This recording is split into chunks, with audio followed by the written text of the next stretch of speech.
What's up? Okay, dito na tayo sa Clark. And meron akong kaeng-engan.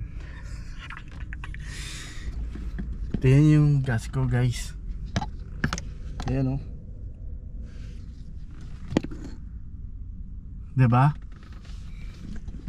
Drive lang ng drive. Yun, to the point na buti na lang may isa pang bar. Medyo tiwala ako sa ano. Hindi ko yun napansin, mga boss, no. Dapat magpapagas ako, nakalimutan ko. Yun. Waiting lang dito kay Lalab, and then batsi na tayo sa Tarlac. Okay mga boss, dito tayo sa Tarlac, sa Arias Cruise Car Ergon. So magpapalagay ako ng Freon. Ano boss, ala na talaga, ano? Ay, meron pa. Pwedeng lagyan din ng pag-oil.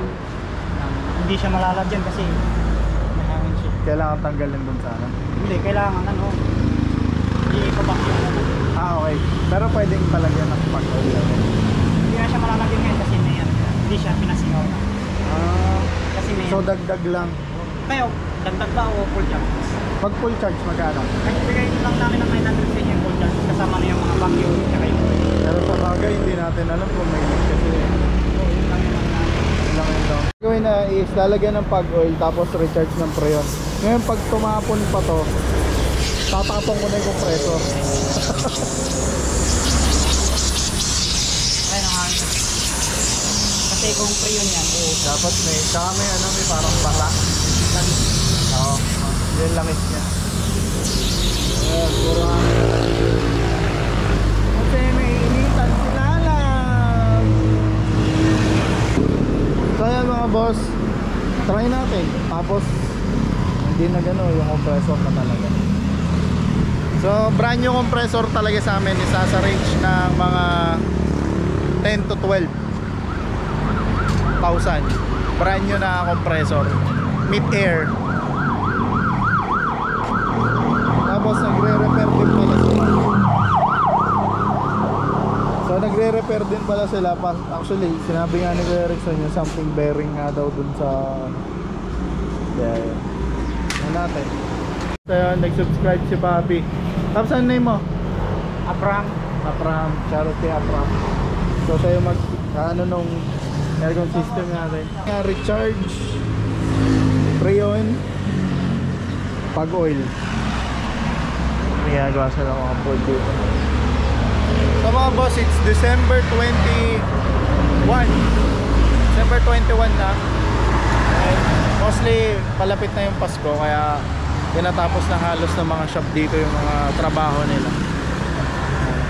Dito sa Arias. Anong lugar na to, Lalab?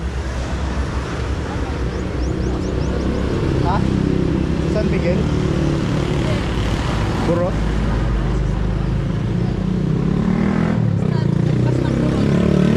Nagpas na ng Burot to. Patarlac City na actually. Container lang. Ano yung boss ng pag-oil ba? Ito ba yung pag-oil? Ito, Ayun, pag-oil. pang ano talaga yan, pang AC. Oh. Shoutout kay boss. Well, actually kaya ako mga boss pinagawa dito. May alam siya, latasi.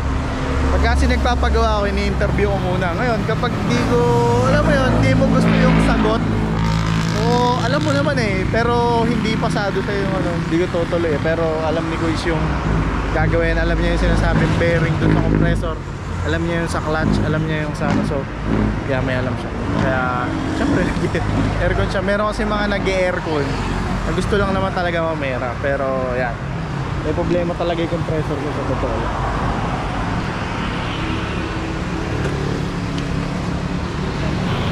Tasa.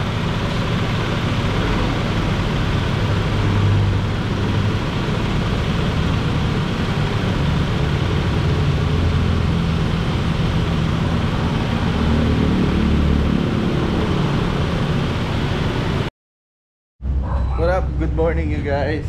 Sorry di nyo makita dito sa Sir Pat. Mamaingay kami. Kasi ano lang yan, di ba? So mga paps, nagpapaheaders na si Papi Pat. Ito yung GLI niya na kotse. Sobrang sariwa pa niya. Di ba yung Stock sa lang. may papunga? Sa labitan ng pipe na yun, tinanggal yung reso sa gitna. Kasi yung mas maingay. Ayan. Mamaya papakabit. Palit din muffler. Ito yung muffler niya dati. Ayan, papalitan na din.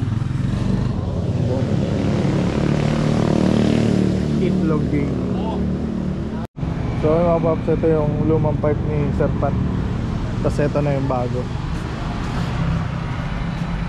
Medyo mas malakas nga, mas maingay ito compare dito sa isa. Ayan. Sir Pat, babarangay ka na. Ingay yan o. Bakto, lakas. Pero ba't kaya gano'n na rin? Mas ano pa to? Mas tahimik. Eh mas malaki yun. Dapat nga mas ano yun eh. Malakas ko pag malaki. Ganun ba yung last? By the way guys, yung po muffler na yung galing sa akin. Straight pipe na ako. Tapos ito, benta mo na o sino may gusto. HKS. Ayan.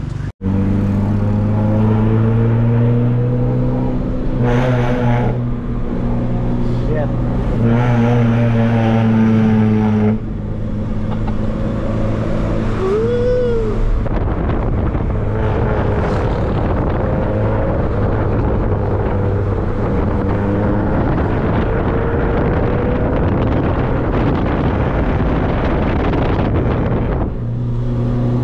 Ingay guys. Good luck kay Sir Pat. Pero ayan na, na-achieve na ba? O may hakabulin pa tayo? Okay na yan. Okay, sa ngayon. Sa ngayon. So mga paps, dati kasi sabi ni Sir Pat, gusto lang niya na, kasi itong kotse na ito nakuha nga namin is all stock. Ngayon sabi ni Sir Pat, gusto mo lang yung medyo may Ingay na po. maingay ng konti. Tapos pinakabit niya na nga yung unang pipe niya, and then okay na siya doon. To the point na nakukulangan na siya. Actually ano to eh, virus to eh. Di ba? Yung, ay hindi, gusto ko pa mas maingay. Gusto ko pa mas malakas. Yan. Yan na nga. Tingnan na. Testing natin. Tapos yung talagang ano lang. Ayan, tahimik lang naman siya eh. Hindi naman siya bulakaw na bulakaw talaga. So pag lumagpas si Sir Pat ng 3,000 RPM, doon na mag-i-start yung ingay. Pero kung ganito lang cruising, wala. Sobrang tahimik lang nung auto niya. Pero pag binomba mo, yun, doon na malakas.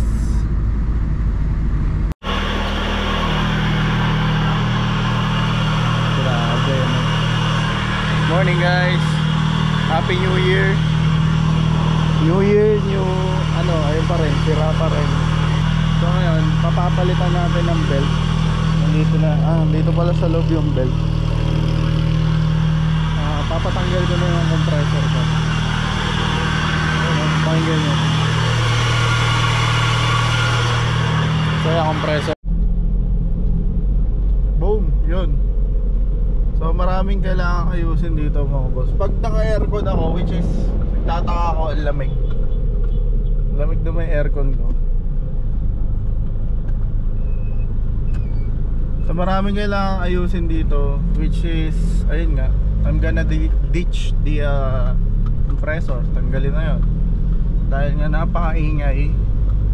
Pag di siya naka AC guys, kala mo mayroon tong ano eh, ayun o.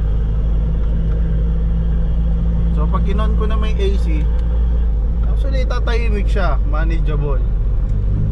Need to fix din yung bumper ko. So ayusin yung bumper ko, nasisira yung ano, yung mga bracket. Okay, dito na tayo sa LJ1. Ayan, ito sila, LJ1. So ito yung mga pagka need na ng mga mechanical stuff. Malayo siguro Ericsson dito ako. Ngayon, ayan, waiting lang kasi 12:53 pa. Mamimiss ko to. Malamig yung aircon nito. Yun nga lang, ingay talaga ng compressor, which is need na bumili ng bagong compressor. Pero ang lamig lang, ayan, malamig. Susulitin ko na. Pag pinatay ko kasi ito mga boss, tignan nyo kung gaano kaingay. O, diba? Buksan ko. Tahimik. Di ko alam kung nare-repair yan, pero may sinabi siguro Erickson na bearing something. Tsaka black oil na din daw kasi yung compressor ko, sabi nung naggagawa, kaya bili na talaga bago. Okay mga boss, tinanggalan ni Kuis yung and may nalaman tayo sa AC ko. So yung last na gumawa, hindi yung nasa tartaka, yung last na gumawa is nirekta niya to, tinanggal niya to, which is sa mga nakakapanood po nito mga boss, kung meron kayong ganito pressure switch, maganda po to na meron kayong ganyan, kasi kapag ka nag high pressure niya, papatayin niya yung compressor. And sa akin nirekta, di ko kasi ito pinakikialaman, alam ko kasi gumagana yan. So pinutol, nirekta. So mapipersa po talaga dun yung compressor. Dumi na ng engine bay ko. Check ko na din yung mga leaks. Okay mga boss, tinanggalan ni Kuis yung and may nalaman tayo sa AC ko. So yung last na gumawa, hindi yung nasa tartaka, yung last na gumawa is nirekta niya to, tinanggal niya to, which is sa mga nakakapanood po nito mga boss, kung meron kayong ganito pressure switch, maganda po to na meron kayong ganyan, kasi kapag ka nag high pressure niya, papatayin niya yung compressor. And sa akin nirekta, di ko kasi ito pinakikialaman, alam ko kasi gumagana yan. So pinutol, nirekta. So mapipersa po talaga dun yung compressor. Pakita ko na rin pala sa inyo, no? So yan, walang belt na nakalagay. Tingnan nyo, pag nag-start yan, which is wag nyo lang i-move kasi yung power steering. So tingnan nyo kung gaano katahimik yan ngayon. Yung wala talagang madidiskarga lang pag matagal. So, pero testing natin. Yan. So diba, tunog kotse. Wala yung belt nung sa tunog kotse lang siya. Diba? So good. Ang galing lang. Yun lang talaga yung issue sa compressor.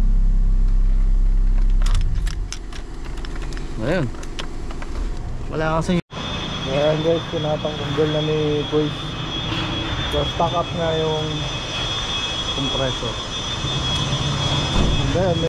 Okay mga boss, ito na yung compressor natin. In worst case scenario, black oil. Kapalit na tayo ng bago. The webs I'm weaving, I could take this crowd from